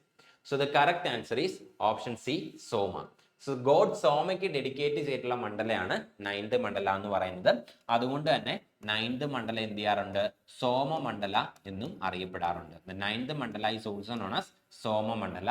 കാരണം ഈ ഒരു മണ്ഡല കംപ്ലീറ്റ്ലി ഡെഡിക്കേറ്റ് ചെയ്തിരിക്കുന്നത് സോമ എന്നുള്ള ഗോഡിന് വേണ്ടിയിട്ടാണ്. So it is also called as Soma mandala. Next question, who was the most important god in the Rigvedic period based on the number of hymns? So Rigvedic പീരീഡിൽ ഋഗ്വേദയിലുള്ള ഹിംസിന്റെ എണ്ണം വെച്ചിട്ട് who was the most important god, Rigvedic ടൈമിലെ ഏറ്റവും പ്രധാനപ്പെട്ട ദൈവം god ആരായിരുന്നു, based on the number of hymns. ഋഗ്വേദയിലെ ഹിംസ്, അതായത് ഋഗ്വേദയിൽ നമുക്ക് ടോട്ടൽ 1028 ഹിംസ്, 1028 ഹിംസ് ഉണ്ടെന്ന് പറഞ്ഞു. ഈ 1028 ഹിംസിൽ ഏറ്റവും കൂടുതൽ ഹിംസ് ഏത് ഗോഡിനാണ് ഡെഡിക്കേറ്റ് ചെയ്തിരിക്കുന്നത് എന്നുള്ളതിനെ വെച്ചിട്ട് ഏറ്റവും ഇമ്പോർട്ടൻ്റ് ആയിട്ടുള്ള ഗോഡ് ആരാണ് എന്നാണ് question. Option A Agni, option B Indra or Purandara, option C Varuna and option D Prajapati. ഇതിൽ ഏത് ഗോഡാണ് ഏറ്റവും ഇമ്പോർട്ടൻ്റ് ആയിട്ടുള്ള ഗോഡ് എന്നാണ് question. So correct answer is Indra or Purandara. So Indra അല്ലെങ്കിൽ പുരന്തരയാണ് ഋഗ്വേദിക് ടൈമിലെ ഏറ്റവും ഇമ്പോർട്ടൻ്റ് ആയിട്ടുള്ള ഗോഡ് എന്ന് പറയുന്നത്. ആൻഡ് ഈ ഋഗ്വേദയിലെ 1028 ഹിംസിൽ ഏതാണ്ട് 250ഓളം ഹിംസ്, 250 ഹിംസ്, ടോട്ടൽ 1028 ഹിംസ് ആണുള്ളത്. ഈ 1028 ഹിംസിലെ തന്നെ ഏതാണ്ട് 250 ഹിംസും ഇന്ദ്ര അല്ലെങ്കിൽ പുരന്തരയ്ക്ക് വേണ്ടിയിട്ട് ഡെഡിക്കേറ്റ് ചെയ്തിട്ടുള്ള ഹിംസ് ആണ്. സോ ഇന്ദ്ര അല്ലെങ്കിൽ പുരന്തരയാണത് ഏറ്റവും ഇമ്പോർട്ടൻ്റ് ആയിട്ടുള്ള ഗോഡ് എന്ന് പറയുന്നത് ഓഫ് ദി ഋഗ്വേദിക് ടൈം. ഇനി സെക്കൻഡ് മോസ്റ്റ് ഇമ്പോർട്ടൻ്റ് ആരാന്ന് ചോദിച്ചു കഴിഞ്ഞാൽ it is god Agni. So god അഗ്നിയാണ് സെക്കൻഡ് മോസ്റ്റ് ഇമ്പോർട്ടൻ്റ് എന്ന് പറയുന്നത്. അറൌണ്ട് 200 ഹിംസ്, ഏതാണ്ട് 200ഓളം ഹിംസ് അഗ്നി ഗോഡിന് വേണ്ടിയിട്ട് എന്ത് ചെയ്തിട്ടുണ്ട്, ഡെഡിക്കേറ്റ് ചെയ്തിട്ടുണ്ട്. സോ ഏറ്റവും ഇമ്പോർട്ടൻ്റ് എന്ന് പറയുന്നത് ഇറ്റ് ഈസ് ഇന്ദ്ര, 250ഓളം ഹിംസ് ഉണ്ട്. അതിനുശേഷം ഇമ്പോർട്ടൻസ് ഉള്ളത് അഗ്നി, ഗോഡ് അഗ്നിക്കാണ്. ഏതാണ്ട് 200ഓളം ഹിംസ് എന്താണ് അഗ്നി ഗോഡിന്റെ പേരിൽ ഡെഡിക്കേറ്റ് ചെയ്തിട്ടുണ്ട്. Next question. The Purusha Sukta, which mentions 4 varnas for the first time, is found in 4 varnas, അതായത് ബ്രാഹ്മിൻ, ക്ഷത്രിയ, വൈശ്യ, ശൂദ്ര. സോ 4 varnas എന്ന് പറയുന്നത് ഏതൊക്കെയാണ്? ബ്രാഹ്മിൻസ്, ബ്രാഹ്മണ, ക്ഷത്രിയ,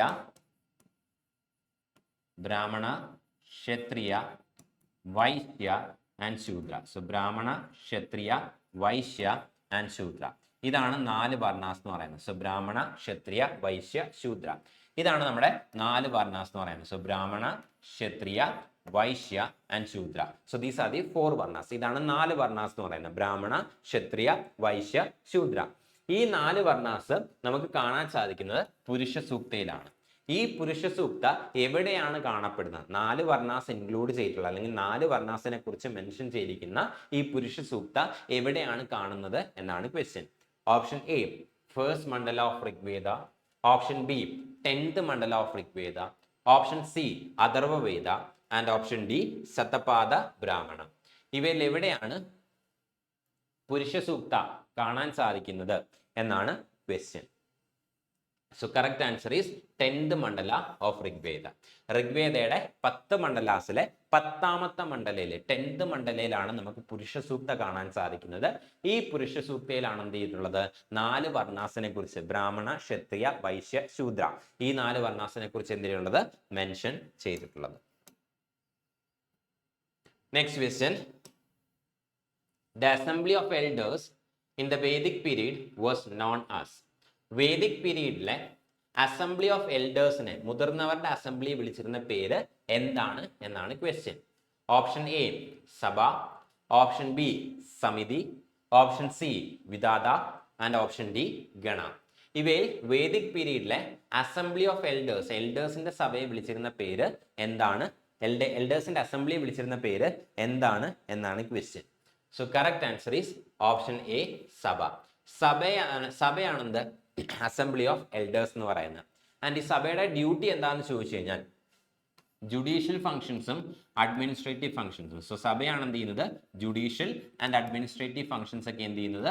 നോക്കി നടത്തിക്കൊണ്ടിരിക്കുന്നത്. സോ ജുഡീഷ്യൽ ഫംഗ്ഷൻസ് അതുപോലെ തന്നെ അഡ്മിനിസ്ട്രേറ്റീവ് ഫംഗ്ഷൻസ്. സോ ജുഡീഷ്യൽ ഫംഗ്ഷൻസും അഡ്മിനിസ്ട്രേറ്റീവ് ഫംഗ്ഷൻസും നോക്കി നടത്തുന്നത് സഭയാണ്. അതുപോലെ തന്നെ കിങ്ങിന് അഡ്വൈസ് പ്രൊവൈഡ് ചെയ്യുന്നതും ഈ ഒരു സഭയാണ്. സോ കിങ്ങിന് അഡ്വൈസ് പ്രൊവൈഡ് ചെയ്യുന്നത് എന്താണ്? ഈ ഒരു സഭയാണ്. ആൻഡ് സഭയിൽ എന്ത് ചെയ്തിട്ടുണ്ട്? വുമന്റെ പാർട്ടിസിപ്പേഷൻ അലൗഡ് ആയിരുന്നു. വേദിക് പീരീഡിൽ സഭയ്ക്കകത്ത് എന്തുണ്ടായിരുന്നു? വുമൺ പാർട്ടിസിപ്പേഷൻ ഉണ്ടായിരുന്നു. എന്നാൽ പിന്നീട് ലേറ്റർ വേദിക് പീരീഡിലേക്ക് ചെന്നപ്പോൾ സഭയിലുള്ള വുമൺ പാർട്ടിസിപ്പേഷൻ എന്ത് ചെയ്യുന്നു? കുറഞ്ഞു വരുന്നു. സോ സഭയിൽ വേദിക് പീരീഡിൽ, വേദിക് ടൈംസിൽ സഭയിൽ എന്ത് ചെയ്യുന്നുണ്ട്? വുമൺസും പാർട്ടിസിപ്പേറ്റ് ചെയ്യുന്നുണ്ട്. പക്ഷെ പിന്നീട് ലേറ്റർ വേദിക് പീരീഡിലേക്ക് വരുമ്പോൾ വുമന്റെ പാർട്ടിസിപ്പേഷൻ എന്ത് ചെയ്യുന്നുണ്ട്? സഭയിൽ നിന്ന് റിമൂവ് ചെയ്യപ്പെടുന്നുണ്ട്. അതുപോലെ തന്നെ ബാക്കിയുള്ളത് നോക്കിക്കഴിഞ്ഞാൽ സമിതി എന്ന് പറയുന്നത് എന്ത് തന്നെയാണ്? ഇതും ഒരു അസംബ്ലി തന്നെയാണ്. ഈ അസംബ്ലി എന്ന് പറഞ്ഞു കഴിഞ്ഞാൽ ആ ഒരു കമ്മ്യൂണിറ്റിയിലുള്ള എല്ലാവരുടെയും കൂടി അസംബ്ലി വിളിക്കുന്ന പേരാണെന്ത്? സഭ എന്ന് പറയുന്നത്. സോ ആ ഒരു എൻ്റയർ കമ്മ്യൂണിറ്റിയുടെ അസംബ്ലിയെ വിളിക്കുന്ന പേര്, അല്ലെങ്കിൽ ആ ഒരു എൻ്റയർ കമ്മ്യൂണിറ്റിയിലുള്ള എല്ലാ ആൾക്കാരും ഉള്ള ആ ഒരു അസംബ്ലി അല്ലെങ്കിൽ ആ ഒരു ഗ്രൂപ്പിനെ വിളിക്കുന്ന പേരാണെന്ത്? സമിതി എന്ന് പറയുന്നത്. അതുപോലെ തന്നെ വിദാത എന്ന് പറയുന്നത് എന്ത് തന്നെയാണ്? ഒരു അസംബ്ലി തന്നെയാണ്. ആൻഡ് ഈ വിദാത എന്ന് പറഞ്ഞ അസംബ്ലിയിൽ എന്തുണ്ടായിരുന്നു? വുമൺ പാർട്ടിസിപ്പേഷൻ ഉണ്ടായിരുന്നു. സോ വേദിക് പീരീഡിൽ വുമൺ പാർട്ടിസിപ്പേഷൻ ഉണ്ടായിരുന്ന രണ്ട് അസംബ്ലീസ് എന്ന് പറയുന്നത് ഒന്ന് സഭയും മറ്റൊന്ന് വിദാതയാണ്. സോ സഭയിലും വിദാതയിലും എന്തുണ്ടായിരുന്നു? വേദിക് ടൈംസിൽ വുമൺ പാർട്ടിസിപ്പേഷൻ ഇൻക്ലൂഡഡ് ആയിരുന്നു. Next question. In the later Vedic period which god became supreme replacing Indra? So Vedic പീരീഡിൽ ഇന്ദ്രയായിരുന്നു ഏറ്റവും സുപ്രീം ഗോഡ് എന്ന് പറയുന്നത്. കാരണം നമുക്കറിയാം ഋഗ്വേദയിൽ ഉണ്ടായിരുന്ന 1028 ഹിംസിൽ ഋഗ്വേദ എന്ന് സോ വേദിക് പീരീഡ്, അതായത് ഋഗ്വേദയുടെ ഒക്കെ ടൈം എടുത്തു കഴിഞ്ഞാൽ, ഋഗ്വേദിക് പീരീഡ് എടുത്തു കഴിഞ്ഞാൽ ഋഗ്വേദയിൽ ഉണ്ടായിരുന്ന 1028 ഹിംസിൽ ഏതാണ്ട് 250 ഹിംസ് 250 ഹിംസും ആർക്കുള്ളതായിരുന്നു? ഇന്ദ്ര എന്നുള്ള ഗോഡിന് ഡെഡിക്കേറ്റഡ് ആയിട്ടുള്ള ഹിംസ് ആയിരുന്നു. സോ ഇന്ദ്രയായിരുന്നു ഏറ്റവും സുപ്രീം ആയിട്ടുള്ള അല്ലെങ്കിൽ ഏറ്റവും ഇമ്പോർട്ടൻസ് ഉള്ള ഗോഡ് എന്ന് പറയുന്നത്. എന്നാൽ ലേറ്റർ വേദിക് പീരീഡിലേക്ക് വന്നപ്പോൾ ഇന്ദ്രയുടെ പ്രോമിനൻസ് എന്ത് ചെയ്തു? കുറഞ്ഞു വന്നു. ആൻഡ് ഇന്ദ്രയെ റീപ്ലേസ് ചെയ്തുകൊണ്ട് സുപ്രീം ഗോഡ് ആയത് ആരാണ് എന്നാണ് question during the later Vedic period. Option A Prajapati, option B Vishnu, option C Rudra and option D Varuna. So correct answer is option A Prajapati. Later Vedic പീരീഡിലേക്ക് വരുമ്പോൾ ലോർഡ് ഇന്ദ്രയെ അല്ലെങ്കിൽ ഗോഡ് ഇന്ദ്രയെ റീപ്ലേസ് ചെയ്തുകൊണ്ട് സുപ്രീം ഗോഡായിട്ട് മാറുന്നത് പ്രജാപതിയാണ്. സോ പ്രജാപതിയാണ് ലേറ്റർ വേദിക് പീരീഡിലെ സുപ്രീം ഗോഡായിട്ട് എന്ത് ചെയ്യുന്നത്? മാറുന്നത്, റീപ്ലേസിങ് ഇന്ദ്ര. ഇത്രയും ക്വസ്റ്റ്യൻസ് ആണ് ഈ ഒരു സെഷനിൽ ഡിസ്കഷന് വേണ്ടിയിട്ട് നമ്മൾ സെലക്ട് ചെയ്യുന്നത്. നെക്സ്റ്റ് വീക്കിൽ ടോപ്പിക്കുമായിട്ട് നമുക്ക് വീണ്ടും മീറ്റ് ചെയ്യാം. Thank you.